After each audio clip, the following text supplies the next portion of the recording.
36년 직장 생활에 기억에 남는 하루입니다. 야, 너 머리 염색 안 하냐? 이렇게 좀 질문하시는데 저는 생존의 위기를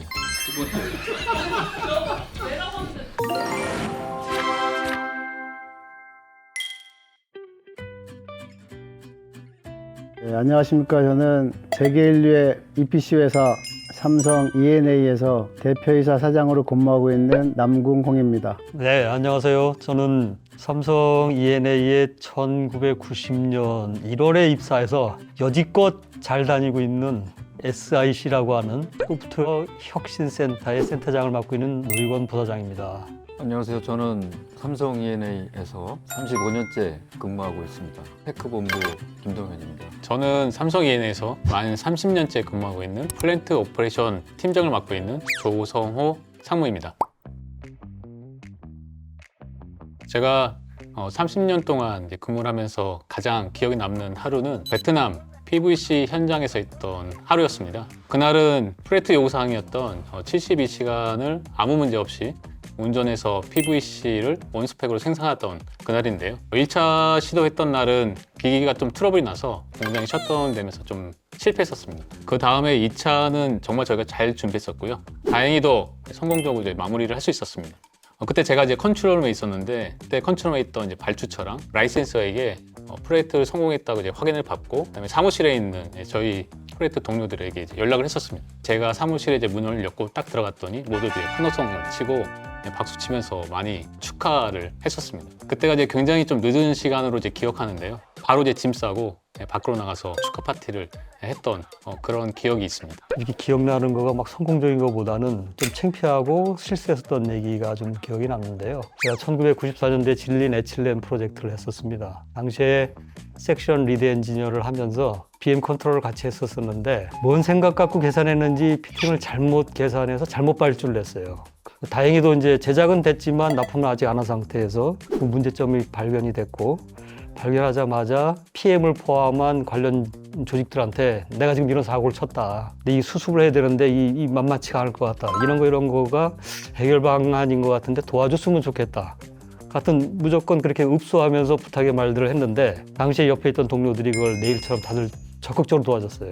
짧은 시간 안에 그 문제를 풀어냈는데, 만약에 그때 그 문제를 풀어내지 못했다면 저는 지금 여기 없겠지요. 그 기억이 지금도 제일 납니다. 저는 1998년 제가 아마 과장 때 같은데 태국의 변전소 입찰이 있었어요. 마지막 날 밤 새면서 이제 마무리를 하고 있는데 마무리가 늦어져가지고, 지금은 이제 온라인으로 제출하는데 그 당시에는 이제 패킹을 해갖고 제출하는데, 패킹을 다 해서 태국은 또 차가 많이 막혀서 오토바이 타고 딱 입찰청에 도착을 했는데 문을 닫았어요. 제출을 못했습니다. 그래서 그날 제출 못하고 반편기 타고 한국 들어와서 그 다음날 임원한테 깨지고 그해 연말에 하위고가 받았어요. 제가 가장 긴박하고 36년 직장 생활에 기억에 남는 하루입니다. 그런 일이 실제도 일어나네. 우리 회사 최초입니다. 처음이자 마지막, 그 이후로 없어요. 저도 신입사원 때 실수했던 기억이 좀 나는 것 같아요. 입사하고 6개월 지났는데 이제 스트럭처 물량을 뽑았어요. 이제 현장에 보내드렸는데 그 물량을 기준으로 이제 레미콘에 PO를 냈어요. 여기까지 문제가 없잖아요. 근데 현장에서 전화가 와요. 야, 레미콘이 계속 들어온다. 공사는 끝났는데. 이 물량이 좀 이제 많이 뽑힌 거죠. 그래서 야, 이게 물량을 많이 뽑히면은 이런 일들이 일어나는구나. 그때 그 경험이 실수했던 경험이지만 지금도 좀 많이 생각나는 그런 기억인 것 같습니다. 듣는 사람들이 보면 야, 삼성에서는 사고쳐야 임원되는구나 이거. 그때 기억에 아무도 혼을 안 내시더라고요. 이제 스스로 느껴봐라, 이렇게 선배들이 기회를 주셨던 것 같아요. 그래서 더 기억이 아직 남습니다. 특히 우리 회사의 문화의 특징은 숨기면 그건 작살을 내버리는데. 방송 용어 써야 돼, 작성. 아, 너무 전문 용어였네? 드러내놓고 자기의 실수가 뭐다라는 걸 이해시켜주면 다들 도와주려고 해요. 우리 회사의 좋은 조직 문화인 것 같아. 1999년이었습니다. 이집트 현장에 있었는데요. 그때 이제 제가 모셨던 현장 소장님이 굉장히 이제 카리스마가 있고 당찬 분이셨어요. 근데 이제 팀원들의 팀워크를 좀 다지기 위해서 항상 이제 저녁 식사를 마치면 족구 대회를 좀 했었습니다. 그 소장님이 항상 이제 저를 이제 좀 부르셨고요. 후방 수비를 좀 맡기셨습니다. 구멍이었구나. 잘 못한다는 얘기지. 네, 뭐. 그래서 제가 족구를 잘 못한 것도 있었지만 이제 소장님은 이제 그 전방에 있던 공격수였고 저는 후방에 있던 수비수였는데 상대방이 이제 공격을 했을 때 잘 패스해서 소장님께 공격할 기회를 드려야 되는데 그걸 잘 못하면 큰 소리로 야 조성호 너 거기서 뭐 하고 있는 거야 라고 맨날 혼내셔가지고 그때 저녁 먹고 족구 안 하려고 굉장히 좀 피해 다녔었는데도 계속 소장님이 찾으셔가지고 끌려 다녔던 그런 총회 받았네, 총회. 사랑받았네. 알고 보면 사랑이었습니다. 팀 배치할 때 제가 원하는 부서들이 있어요. 1지망, 2지망, 3지망 이렇게 쓰는데 내가 1지망, 2지망, 3지망에 안 쓴 데다가 나를 보내놨어요. 그래서 이게 뭐지? 고민이 많이 됐었었는데 그래도 어차피 이렇게 무슨 생각을 갖고 들어왔는데 3년은 버텨보자. 3년 정도 버틴 다음에도 뭔가 내가 할 수 없을 것 같은 생각이 들면 그때는 과감히 떠나고 그게 아니면 그때부터는 또 뭔가 역량을 발휘할 기회가 있겠지. 이런 생각을 했었어요. 그래서 신입사원 초기가 되게 힘들었었습니다. 3년 괜찮으셨습니다. 그럼요. 그때부터는 잘 나가기 시작했어요. 그러니까 여기까지 왔겠지. 제가 15년 말에 중동 총괄로 그 아부다비로 이제 법인장으로 나갔어요. 그 해 수주가 없었고 16년에 이제 기회가 왔는데 그 당시 우리가 최대 그 CFP 32억 불짜리 프로젝트의 최종 의사결정을 해야 되는데 12월 한 달 내내 거의 밤샜던 것 같아요.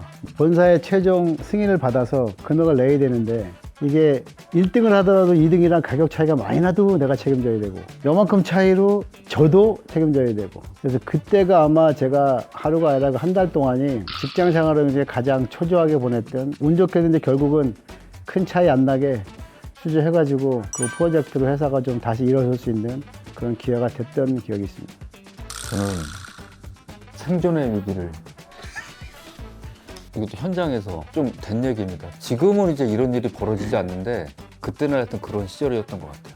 그 현장이 이제 GSP 간에 파이프라인으로 한 60km를 연결하는 거였는데 파이프라인이 이제 사막을 돌아다니는 거였어요. 그걸 혼자 체크한다고 차를 몰고 나갔다가 길을 잃어버렸어요. 길을 잃어버리니까 어디가 동쪽이고 뭐 어디가 북쪽인지 이게 몰라서 이거 어떻게 돌아가야 되지? 그때 이제 생존의 위기를 아깝다. 맞았습니다. 아깝나요? 하나 없앨 수 있었는데 뭐 이런 거지. 그때 이제 해가 동쪽에서 떠서 서쪽에서 지니까 조금 이제 기다렸다가 이렇게 움직이는 거 보고 아 저쪽으로 가면 일단 북쪽이겠구나. 뭐 이제 그런 식으로 해서 한 2시간 정도 걸렸습니다. 몇 시간이었더니? 2시간? 이틀 같았던 2시간이었던 거죠. 혼자 그렇게 2시간을 있었기 때문에 느끼는 시간은 한 20일 됐던 것 같습니다. 결정적 한 방은 여러분들이 도와주신 거죠. 갑자기 전선 모드. 캐릭터를 좀 잡아야 되니까 개인적인 한 방은 특별히 없었고 어딘가에 그런 글이 나오더라고요. 오늘 내가 제대로 된 일을 하면 그게 미래의 내 재산이 되는 거고 이제 오늘 할 일을 밀어버리면 내가 미래에 떠안아야 될 짐이다. 자랑인 것 같지만 그렇게 살아오지 않았나. 뭐 그게 한 방이라면 한 방일 수 있고.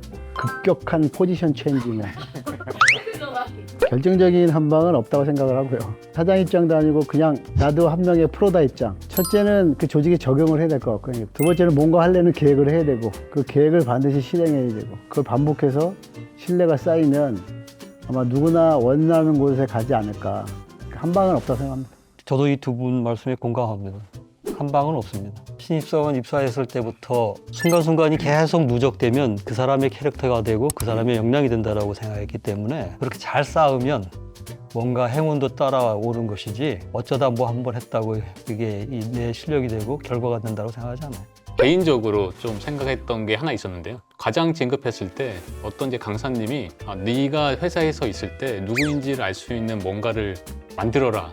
그때 좀 제가 고민했던 게 그러면 내가 회사 내에서 조성호라는 이름을 어떻게 알릴까라는 좀 고민을 했었는데 그때 생각했던 거는 머리색을 하얗게 유지하자라고 그때 결심을 했습니다. 사장님도 가끔 야, 너 왜 머리 염색 안 하냐 이렇게 좀 질문하시는데 오늘에서야 그 답을 좀 드릴 수 있는 게 그러면 이제 회사 내에서 이제 머리에 하얗신 분들이 좀 있긴 있는데 그래도 좀 젊고 머리 하얀 사람은 조성호다 라는 각인이 돼서 또 하나의 저의 한 방이 그래도 좀 성공했지 않았나.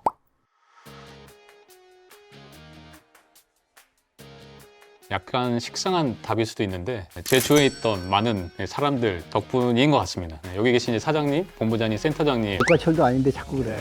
그래서 이게 약간 좀 식상한 답이긴 한데 저희 회사가 혼자서는 제 잘할 수 없고 같이 해야지만 성과를 좀 만들어내는 회사다 보니까 저에게 있던 많은 선배님들한테 도움을 좀 많이 받았습니다. 제가 뭐 도움이 필요하거나 아니면 좀 조언이 필요할 때면 항상 이렇게 어떻게든 시간을 만들어 주셨고요. 저한테는 굉장히 힘이 됐던 것 같습니다. 이렇게 이제 좋은 관계가 있는 것이 저희 회사의 큰 매력이기도 하고 제가 한 30년 근무하고 있는 가장 큰 원동력이라고 생각하고 있습니다. 우선 우리 회사 일이 되게 재밌었어요. 재밌었기 때문에 열정을 바쳐서 이렇게 일할 수 있는 여지들이 되게 많았고 준비하고 또는 만들어내고 여러 사람들과 공유하고 이런 즐거움을 많이 느낄 수 있었던 기회가 있었고 저 자신을 성장하게 하고 성장하는 거 저도 스스로 느끼기도 하고 그래서 내적인 면에서는 그런 거가 저를 이렇게 지금도 버티게 하는 것 같고 외적인 요소는 조상무가 얘기한 거하고 좀 똑같습니다. 주변에 이렇게 좋은 사람들이 많이 있어서 직장 생활하는 동안에 어려움이 있을 때마다 알게 모르게 많이 도움을 받았습니다. 일단 저는 부정적인 생각을 잘 안 합니다. 이제 긍정적으로 생각을 해요. 어차피 해야 될 거라면 그리고 죽어라고 한다. 저 화면에 잘 안 보시겠지만 제가 제 개인 앞편인데 여기 보면 한문으로 불광불급이 있어요. 미쳐야지 미친다. 그러니까 뭔가 하나를 하려면 거기에 완전히 미쳐야 된다. 제 스스로 볼 때는 긍정적으로 보고 될 때까지 한다. 그러니까 되더라. 앞으로 얼마를 더 버틸지 모르겠지만 그 버티는 원동력이 아닐까 생각을 합니다. 저도 사장님하고 똑같습니다. 그래서 이하 동문이야? 근데 저는 그렇더라고요. 회사 생활을 이제 할 때 좀 이제 힘든 때가 언제냐면 내가 열심히 했는데 아무도 알아주지 않는 것 같다. 혼자 이제 그런 생각을 해요. 좋은 기회들은 막 나한테 안 오고 다른 사람들한테 가는 것 같은? 근데 그럴 때 약간 어떤 순간에는 조금 이제 좌절하기도 하고 그런 생각을 이제 하면 약간 어떤 때는 무기력하고 막 이런데 그때 이제 제가 전에 읽었던 그 구절? 남이 알아주던지 말던지 너는 네가 할 일을 묵묵히 하는 게 현명하다고 하더라고. 지나고 보니까 그게 무슨 말이었는지 느껴지는 것 같아요. 그게 원동력이 아닐까 저는 그렇게 생각합니다. 앞으로 칭찬을 자주 하겠습니다. 칭찬 듣고 그럴 나이는 지났어요 이제. 고래는 내가 춤추게 못해도 이제 김 부사장은 춤추게 해줄게. 제가 춤 잘 못 추는데.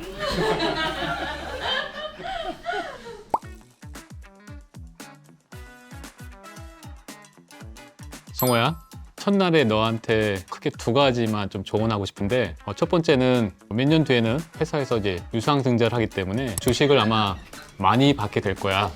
그러면 굉장히 힘든 시기가 있겠지만 꾹 참고 버티면 나중에는 큰 성과로 받을 수 있는 기회가 있을 테니까 주식 파지 말고 꾹 참고 있어. 두 번째는 영어 공부를 열심히 해. 지금 당분간은 이제 국내 프로젝트만 하고 있겠지만 회사가 이제 해외 프로젝트를 많이 수주할 거야.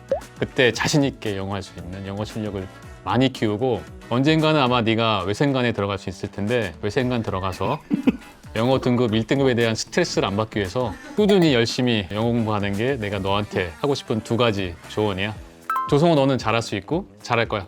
파이팅! 너도 알다시피 너는 지원서에 네가 뭘 하겠다는 생각을 다 썼어. 아주 생각을 잘 정리해서 썼고 그 초심을 잃지 말고 끝까지 지키길 기대해. 흔들리지 마. 끝까지. 남궁, 꿈을 만들고 그 꿈을 이루려고 끝까지 죽어라고 노력을 해라. 그리고 영어 공부 죽어라고 해라. 안 하면 후회한다. 첫 번째, 불가능한 것에 도전해라. 해병대 안 되면 되게 알아? 가능한 것에 도전하는 게 아니라 불가능한 것에 도전해라. 불가능한 것을 얻으려면 불가능한 것에 도전해야 된다. 아시죠? 두 번째, 실패해도 좋다. 근데 다시만 일어나라. 제발. 실패했을 때 주저앉으면 두 글자로 루저. 다시 일어나면 위너. 루저가 될 건지 위너가 될 건지. 민호래인 줄 알았어. 좀 멋있는 말 하고. 아. 너는 통편집이야.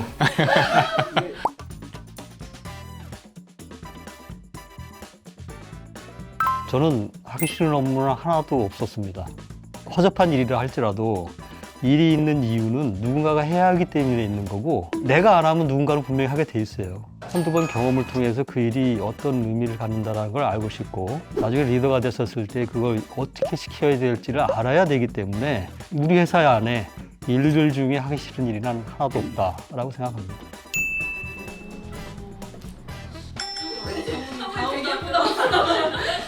네.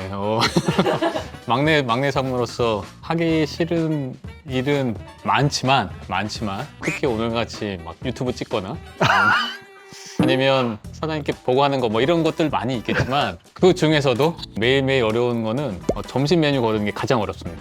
누구랑 이제 밥을 같이 먹던 간에 오늘 점심을 뭐 먹을지가 매일매일 가장 큰 숙제이자 고민이 되고 있고요. 사장한테 보고하는 건 쉽다 이거지? 그것도 어려운 중에 하나지만 그래도 더 어려운 게 점심 메뉴 고르는 게 가장 어려운데요. 그 이유를 좀 보면 저희 사내 식당을 아시겠지만 메뉴가 굉장히 다양합니다. 매일매일 10개가 나오다 보니까 그중에 뭐 먹을지에 대한 고민이 정말 어렵고 직원들한테 이제 물어봅니다. 너 왼쪽 갈래 오른쪽 갈래? 그냥 그거 물어보고 저 오른쪽 가겠습니다 그러면 그냥 저도 오른쪽 가서 줄이 제일 없는 거 그냥 그거 선택하는 게 저의 고민을 해결하는 노하우이긴 합니다. 하루에 메뉴가 10개니까 행복한 고민을 하실 수 있습니다. 어떤 날은 회사 자체에 오기가 싫은 날이 있고 또 어떤 날은 집에 가기 싫은 날도 있어요. 싫어하는 업무라기보다는 가끔 이제 자리를 옮길 때가 있어요. 그때 저는 그게 좀 싫더라고. 이제 뭔가 막 짐을 또 싸고 그걸 다시 정리하고 뭐 그 정도인 것 같습니다. 일은 다 좋습니다. 저만이 아는 고민일 텐데 정말 사장으로 하기 싫은 일이 딱 한 번 있습니다. 연말에 우리 임원 불러가지고 집에 가라 하거나 뭐 임원의 추가 계약을 종료를 해야 되는데 매년 근데 다른 거는 잘 하겠는데 매년 12월이 되면 그날이 오는 게 정말 죽어서 싫습니다. 근데 해야 되는 일 그래서 임원 면담하는 게 제일 싫습니다.